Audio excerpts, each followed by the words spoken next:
like we never have balance in our life. We are balancing always, right? If your kid needs more from you tomorrow, then you got to put more energy there, right?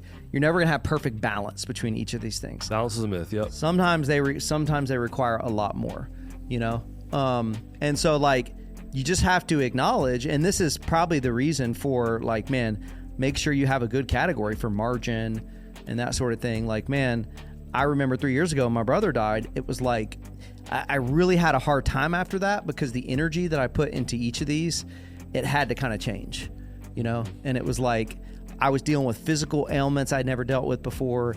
I had to put more energy into my parents like I never had before. Yeah. It was affecting my wife. Like it was just like, man. And I think that's reason to say why each of these are parts of the flywheel.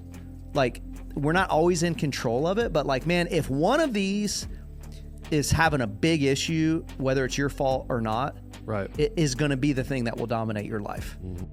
This is Breaking Barriers, where we help pastors and churches grow so that they can go.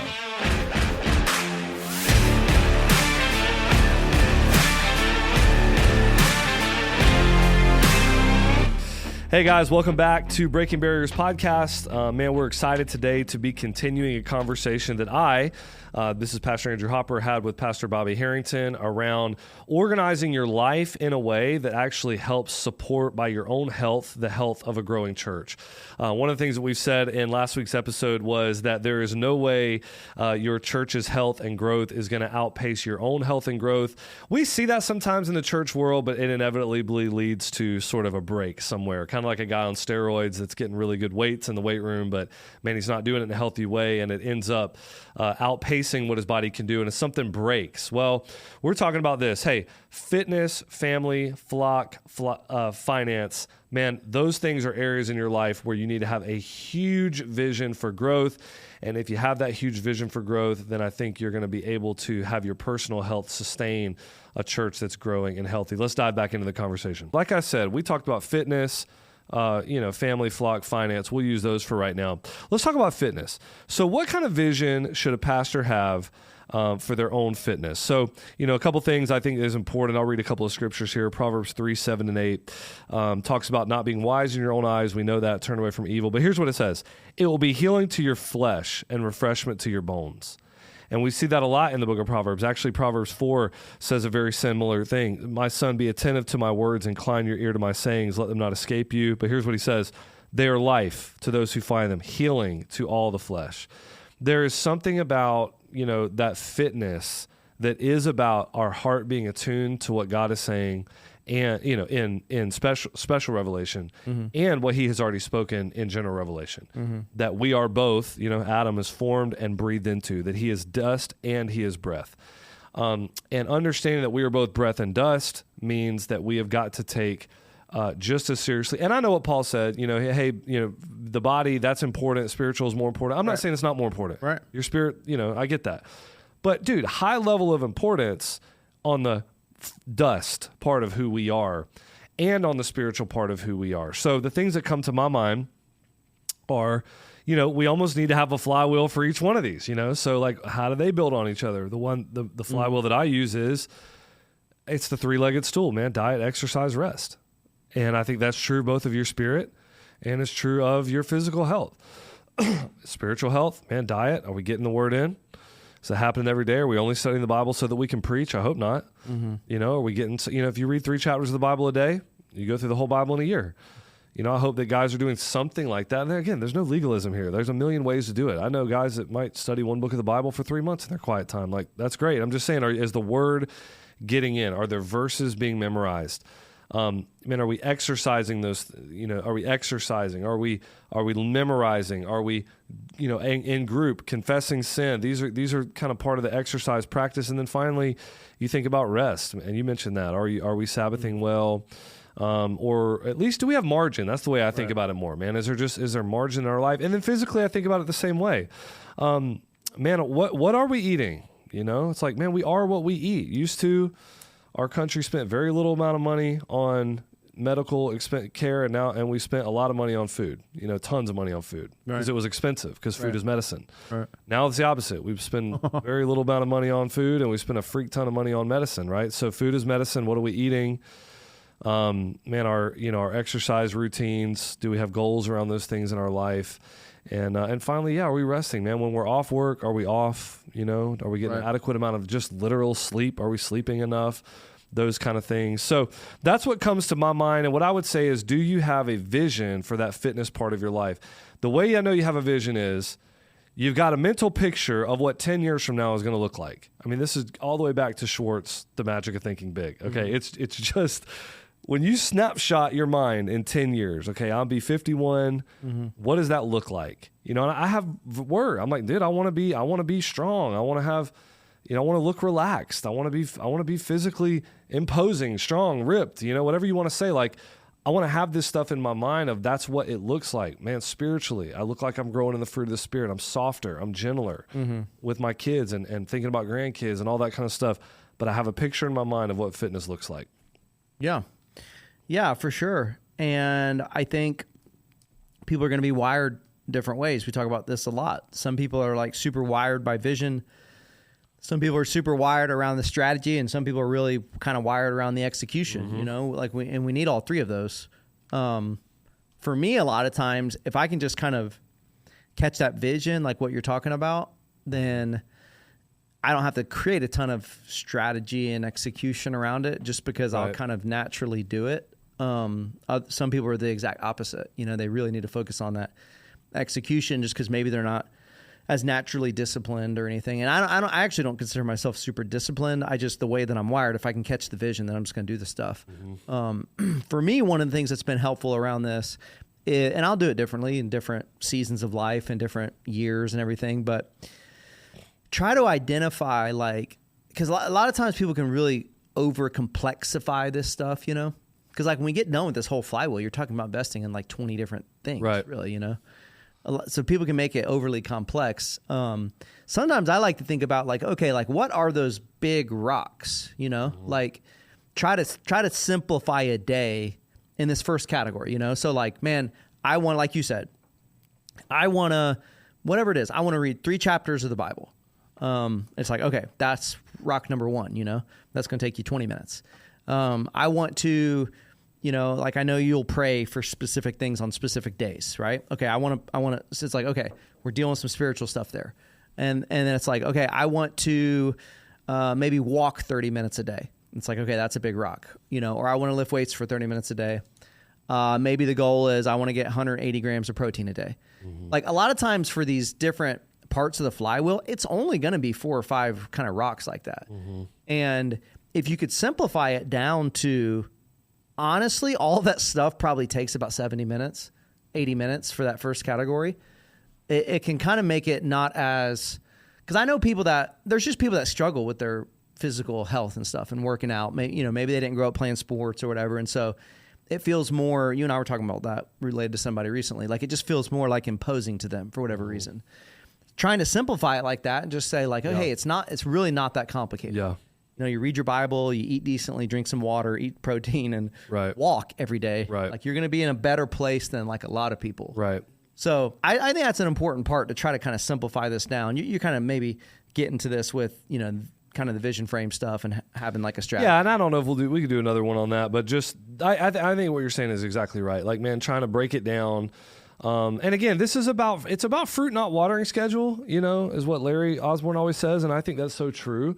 But you got to make sure the fruit in these areas is right in your life and it's healthy, and what you're producing is healthy. And if it's not, you got to go back to the watering system and try to catch a new vision maybe for what it can be. One of the things I think, and I'm actually going to share mine here, I think is good. It's still sort of, you think about the beginning of a year or whatever. I think it's good to have a yearly goal or a couple of goals that you're going after in a year, generally speaking. You're not a slave to them, but I just think about for fitness, man, what is the goal that we have for ourselves, So, goals sometimes allow you to measure if the stuff's working or not, So you get into some of this stuff that's a little further away from the Bible, what your cholesterol level should be or what your weight should be or whatever. you don't have a ton of like, you just have best practices stuff that exists in the world, but Right. having some goals around that stuff can allow you to measure, Right. and is the stuff I'm doing actually working or not? Yeah. Yeah. I mean, I feel pretty rock solid with rhythms right now with spiritual stuff. I've just been in a really good rhythm for like years with just the same. I'm very like, man, I'm fine with just doing the same thing every day. So this year for goals wise, I'm like, man, I got a certain amount of weight that I want to lift in 3 different, in bench, squat, and deadlift. So I'm like, I've got that. That's my big goal. That's what I think what's about. the weight? I want to do 1,100 pounds. Well, what's the weight for each one? I gotta break it down to 1,100 pounds. I mean, I don't know. All right. It's going to be a decent amount for me. I mean, for some guys, it wouldn't be that much maybe, but, so anyway, I just think having a goal like that really helps. All right. Think about family for a minute. Again, I'm going to keep pounding with that provocative question, thought-provoking question is the vision that you have for your marriage and kids as big and grand and detailed and vivid as the vision that you have for your church, right? Same thing with your health. So I think about family here. A couple of verses come to my mind. A wise son makes a glad father, Proverbs 15. I love this passage from Proverbs 19. Health and wealth are inherited from fathers, but a prudent wife is from the Lord. Just realizing the treasure we have. I mean, I think about Proverbs 31, just the absolute treasure that we have. Train up a child in the way he should go. We talked about that, Proverbs 22, 6. So, what kind of vision do we have for our kids? Who are we trying to raise? Again, just closing your eyes and thinking about, man, 10 years from now, what kind of marriage do I want to be in? What does it look like to just have fun interactions daily with that person? What kind of trips do we take?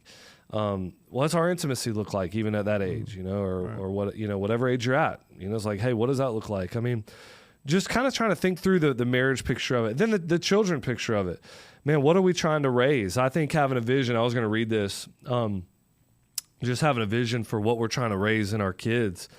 And I just tried to really think about close my eyes and thinking about what I want for my kids. And I thought, man, when they get older, what I'm training them for is, to have a firm handshake and good eye contact, to have a high EQ, to be well-read, politically competent, financially smart, to be tough, physically and mentally healthy, biblically knowledgeable, passionate for the nations, heartbroken over abortion and fatherlessness. They don't make excuses. They're joyful and humorous. They can put their head down and work hard. They're comfortable around outside type work.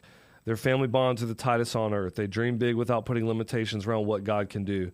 They understand that death and life are in the power of the tongue. They don't call names. I've got other stuff here. But the idea is, do we have a vision for what we want to see come out of them? And then are we aligning our life, through day in, day out? You lay it's brick by brick. It's stacking days. It's planting seeds today that will be harvested later. The way I try to think about it is, Flywheel for us, for family, is, man, we have a devotion in the home. I hope that leads them to really love the church and have like a foundation for worship and listening to preaching and interacting with church. And then my prayer is that through the church, they're going to find their greatest friends, and those friends are going to lead them to a spiritual fervency that wants them to have a personal devotion in the home daily. So that's the way I'm thinking about it. Family, any thoughts you have on family? Yeah, I would say maybe one thing that would be helpful to think about, this is just like my observation with just the way different people are wired and different personalities kind of around me. Like, you can just look into somebody's life, and some people do have trouble with self-evaluation, and self-awareness, but like, you can just look into people's life, and sometimes it's like, man, they're just like an awesome dad, but maybe they're not like as dialed in as like a husband, or like, man, maybe stuff with the marriage is going awesome, but maybe stuff with like the kids and the family unit ain't going super great, And so when we think about this stuff, I do think we have to kind of take that stuff into account, because you probably gonna have to work a little bit more on those areas that aren't doing as well. Like, I would say for myself, just like Allison and I, we've never struggled that much with our personal kind of relationship with one another. I don't know if it's just because we went to middle school and high school together. I don't know if we worked out all that stuff early on, but like, yeah, it's just not, we don't have to put a ton of strategy into it. Like, it's not like we need to do these 4 things every week. Like, that just naturally kind of works a little bit better than stuff with our kids, like we've just kind of realized that, like, we got to put more thought and more work and more strategy into stuff with our kids. And even like I mentioned earlier, like me helping Allison to lead our kids. Because a lot of times, I don't know if it's because my role at the church or whatever, but like, I think for a lot of time, I just kind of thought, man, if I can just have the vision, then like Allison could just be the number 2 and she can just rock and roll and run with it. And it's like, no, I mean, she needed more from me in helping with that. Because like I think at church, like that's what I would think about. Like, man, I just need to, get somebody that can just run with whatever this vision that you have or that we have, and they just kind of rock and roll. And it's like, well, that doesn't apply exactly in the same way to the way that we're going to lead our kids. So yeah, just trying to figure out, and people. The other thing I would say is I think people are really affected by how they're raised. Some people had a really good model of this growing up, and so they're crushing it. And other people, it's really all the areas of life, because you see this with like financial issues too. Like if you had some pretty financially competent parents, a lot of times you just starting way ahead versus somebody that like, man, the finances were always a train wreck. Then it's like, man, so just kind of, you don't got to go like crazy into all the history and everything, but like just kind of know what you're walking into these different areas with. Right. Man, I'll do Flock pretty quick, and that way we can spend the last bit of our time talking about finance, because Flock is our entire it's our entire podcast, right? But I do think it's interesting how much in the book of Proverbs, when you start talking about your work, that it is tied to your skill level and your ethic. Man, we live in a day when every social and cultural ill and everything that's wrong in someone's life, we try to pin on a system. When the Bible is so clear, many times a slack hand causes poverty, but the hand of the diligent makes rich. In all toil there is profit, but merely talk leads only to poverty. Do you see a man skillful in his work? He will stand before kings. There's just I'm not saying oppression is not real, obviously, especially almost primarily in the Bible, it's talking about economic oppression. But, generally speaking, though, there is a real clear tie between how good we get at something, how diligent we are with it, and the fruit that comes from it. And I think that's true with pastoring as well. Like, man, we want to get really good at the flock. We want to get really good at what we do, and we're hoping that that's going to in turn create growth in the church. I'm not talking about financial growth. I'm just talking about like growth in the church, and we're going to see the work of our hands kind of flourish and blossom, right? I think a good verse for breaking barriers, I talked about this, is this is Psalm 78:72. I sent you this the other day. With upright heart, he shepherded them and guided them with skillful hand. Mm-hmm. And I think a lot of times we want to talk a ton about upright heart, which we should, but we might need to also talk about skillful hand. And what does it mean for a shepherd in a church to have a skillful hand and be good at what they do? And so, the flock concept is just trying really hard to be the best that we can be, to learn, and then to have good strategy around that stuff. We talked about gather groups, give, go. And then we try to put a goal around it. I think I mentioned the goal for fitness. My goal for family is our 20th anniversary this year. So me and Anna, so I want to crush that. That's our goal. It's a 1-year thing that I'm thinking about. But for the flock this year, we want to grow our age-based ministries by 20%. And so it's a good target. We have a good goal. But let's move on. We only have a few minutes left here. Let's talk about finance. All right. Mm-hmm. So, I think that we've mentioned this. We've been in enough situations where it kind of feels like many times pastors, because they have said, hey, I'm not, in ministry to make a ton of money. I could have gone business route or whatever, and I'm not doing that. Then we decide to it's almost like we can just kind of neglect this because there's not going to be a lot of surplus, which to me is the exact opposite of what we should do. It's like, man, that feels fully victims culture. It seems like what we should do more stewardship culture is like, well, if I'm walking into a profession that maybe is going to put me behind because it's in a nonprofit world, then I need to be sharper than the average bear when it comes to my financial picture and how I can create margin and what I can do with that margin. Proverbs 27:23 says, know well the condition of your flock. Man, give attention to what you have, I think about Proverbs 21. We mentioned this earlier. Precious treasures and oil are in the wise man's dwelling. A fool devours all they have. Are we going to have just this good picture of margin? Riches and honor are with me. I think wisdom is accompanied many times by wisdom, or wisdom and honor are accompanied by riches and wealth. And that's what it says, enduring wealth and righteousness. Proverbs 8:18. So, we want to make sure that we're teaching our staff financial competence But we also want to make sure we're sharp on it ourselves. Again, I'll give you the thought-provoking question. Is the vision that you have, Pastor, for your financial future, is it as vivid, as vibrant? Is it as sharp? Can you articulate it as every bit as well as you can for your church? Mm-hmm. Because if not, then I think you just have an area of what is part of your flywheel, whether you want it to be or not. It is part of the flywheel. It is part of your life. It is a huge part of your life. And, we're just, if we're neglecting that, then again, we're not going to outpace the level of personal growth. If our church explodes and yet we're, going further and further into debt, we don't understand what our kids are going to need to go to college, whether we're not on track for retirement. Like, if those things are true of us, even if the church is exploding, eventually something's going to break and it's going to end up catching up with us. Yeah, totally. So, there's so many different directions I think we can go here with, just how to think about money and how to think about what you want to do with your money. Theologically, like you just think of the Bible, like those 3 or 4 categories of like, hey, there's clearly a concept in the Bible of save, right? Where like everything that you have, you don't use up, right? So there's the concept of save. You obviously have to live off of some money. Mm-hmm. There's a concept of investing for the future, for your kids and for your kids' kids. And then obviously there's a really big concept in the Bible of giving and generosity. So I would just say something around there should be the starting place for, a pastor's finances. And I'll just kind of share some stuff that I do that's helpful for me. I would say I'm a lot better at making money than saving money. Just based on kind of wirings. So I could just kind of know that. I try to kind of lean into that and also kind of protect myself from that weakness of not being as good at saving money.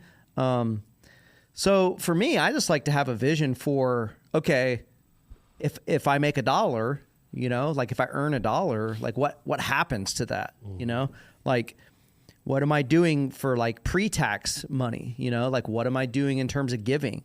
How much do we need to live off of? If we have extra after that, how do we want to invest it? Do we want to invest it financially, meaning like, keep it like in terms of money, so like it's going to grow for the future, or do we want to spend that money and invest it back in another area of the flywheel? Mm-hmm. The other way that I like to think about money is think of it in like time horizons.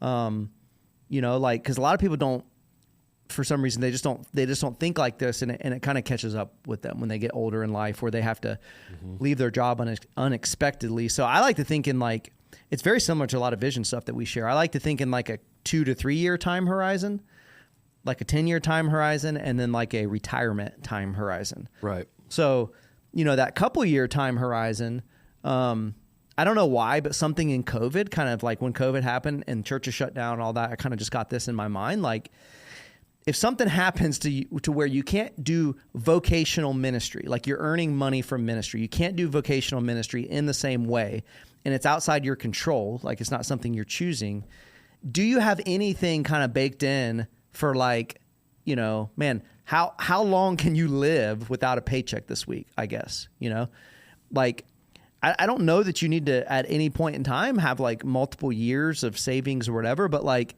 you probably need something, because life happens, right? Something can happen with your kids. Something can happen with one of your parents. Something can happen with your spouse. Just having some idea of like, what would I do if tomorrow I didn't have like a paycheck from the church anymore? And a lot of people just haven't even crossed that bridge, So that's kind of the near time horizon. 10-year time horizon is just kind of that expanded. The retirement time horizon, it's very sad because some pastors, like in smaller churches, for whatever reason, them no retirement, and get to 65 or 70. For retirement to work, you're basically going to have 25 times what you spend per year.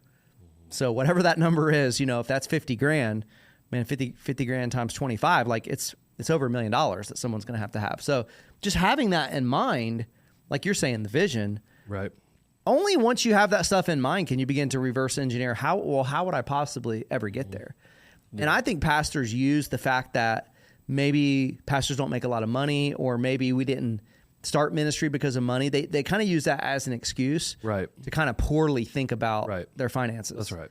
And I would just say one last thing and then kind of hand it back over to you. Like, man, I think anything that you can invest in increasing your financial IQ is only going to benefit the church exponentially. It's going to make you better at talking about what the Bible talks about in terms of money. You're not going to have fear around this concept. Right. You're going to realize what an important biblical pattern it is. And you're going to handle the church's resources better. And you're going to coach your staff and them handling the resources better. So, this is not just like a worldly topic. I mean, money, treasure is probably one of the top 5 kind of like categories in the Bible. Yeah, I love what you're saying, because I think that pastors can fall into, it's the Oz principle. Okay, it's like I can live above the line accountability or below the line accountability, and if I'm going to just say, hey, I'm not accountable for this, I'm sort of in victim culture, or I can live accountable. And I think pastors sometimes are just like, they just choose to live in victim culture. I mean, how many times have we heard guys say, well, our deacon board or our elder team, they're not going to go for that, whether it be talking about a sabbatical or talking about trying to actually do a salary study and a fair wage and all this kind of stuff. And my reaction to that is, yeah, but are you even trying to engage them on it? Like, I mean, we just kind of assume like, man, well, they're never going to do that, or they don't understand the way the church works. And it's like, well, there's only one person that can try to teach them this stuff. Right. Well, I don't know. That feels kind of weird. I'm talking about my own salary, and it's like, well, it's like, well, okay, just don't do it and be a victim, Right. Or you could try to help them, teach them, figure out how, because man, like you're saying, this stuff is just sort of if you are going further into debt, if your wife is seeing that you have created a job and a career that will not put your kids in college at all, if she's starting to smell a rat and understanding we are going to have zero retirement, like you can't tell me those things are not going to become a pretty big glaring issue. And you could try to hyper spiritualize it, man. We've given it all for the mission or whatever. But like, hey, dude, not never having read a financial book ain't exactly the same thing as being Jim Elliott. Okay. Right. There's 2 different categories here. Right. Like some people, you're right, man. They literally laid it all down. Some of us are just like, man, there's about 6 books I could have you read in about 3 months and you'd be way better. You think about this stuff a lot better, but we hide. We don't understand it. We're raised in a blue collar background. We don't understand stock market. We don't understand. So we just hide behind that stuff. And I would just say that's going to be a real detriment, because your church is not going to outrun this, man. There is a real tie, I think, many times between churches that grow and guys who understand money. And it's not the icky thing of like they're getting money from the church or something. It's just that they sort of understand how it works. They've invested a lot of time in trying to figure out how it works. And there's an inverse relationship, I think, to those things sometimes. Do you have a vision for your money and for your financial life that blesses your family? Do you have that vision? And is it as vivid as, I mean, you just say it like this. Do you have a net worth goal for 10 years? Mm-hmm. If somebody's like, man, I've never even considered that, they got work to do here, I think. Or what is net worth? Yeah, well, yeah. If you ask that too. Okay, what are some things that we've read in this? Richest Man in Babylon, Wealthy Gardener, a lot of Dave Ramsey type stuff. Psychology of Money. Psychology of Money is a good one. So I mean, there's a million books like this out there that can just kind of help you. Rich Dad, Poor Dad. Yeah. That's sort of a classic one. All right, man. Last thing we'll say is, and I want to give you the last word on this, because you mentioned you wanted to say it on here or just talk about it for a minute. These things are categorically kind of fixed. We've talked about different ways, but the stuff's all the same.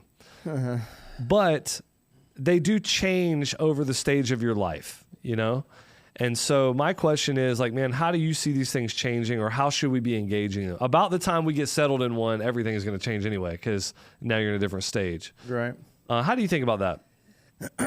I got kind of 2 thoughts. So yes, they change, and we can kind of get to that, but also, like there's kind of like, this is a different analogy than Flywheel, but it kind of works. Like we never have balance in our life. We are balancing always, right? If your kid needs more from you tomorrow, then you got to put more energy there, right?